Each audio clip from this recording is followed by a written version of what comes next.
Hi అండి. గోరుచిక్కుడుకాయ fry ఎలా చేసుకుందామో చూసుకుందాం. ముందుగా స్టవ్ వెలిగించి ఒక గిన్నె పెట్టుకొని ఒక గ్లాస్ వాటర్ వేసుకొని 1 టీ స్పూన్ సాల్ట్, కొద్దిగా పసుపు వేసుకొని కొంచెం వాటర్ బాయిల్ అయిన తర్వాత 1/2 కేజీ గోరుచిక్కుడుకాయలు చిన్న చిన్న ముక్కల కింద కట్ చేసుకొని ఆ గిన్నెలో వేసుకుందాం. అవి 5 మినిట్స్ పోయాక మూత తీసి చూసుకుంటే బాగా కుక్ అయిపోయి ఉంటాయి. వాటిని ఒక స్ట్రైనర్లో తీసుకొని ఇప్పుడు స్టవ్ ఆన్ చేసి కళాయి పెట్టుకొని కొద్దిగా పోపు దినుసులు,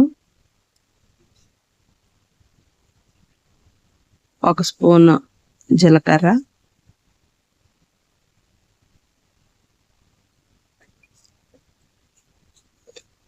ఒక 5-6 వెల్లుల్లి రెబ్బలు,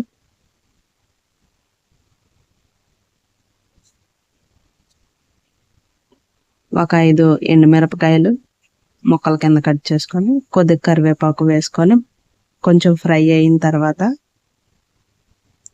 మనం స్ట్రైన్ చేసుకున్న గోరుచిక్కుడుకాయలని ప్యాన్లో వేసుకోవడమే.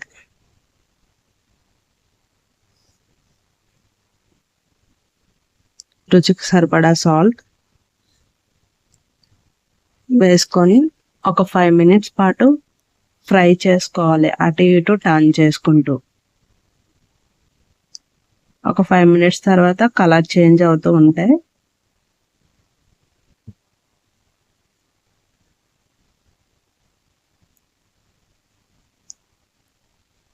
ఒక 5 మినిట్స్ తర్వాత గరం మసాలా,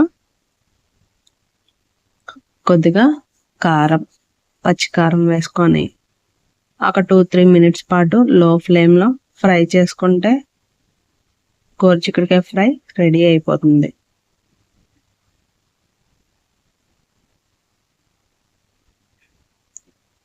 చాలా టేస్టీగా ఉంటుంది అండ్ ఎంతో సింపుల్ కూడా.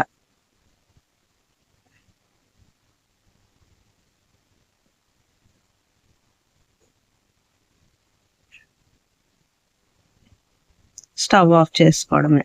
Thank you.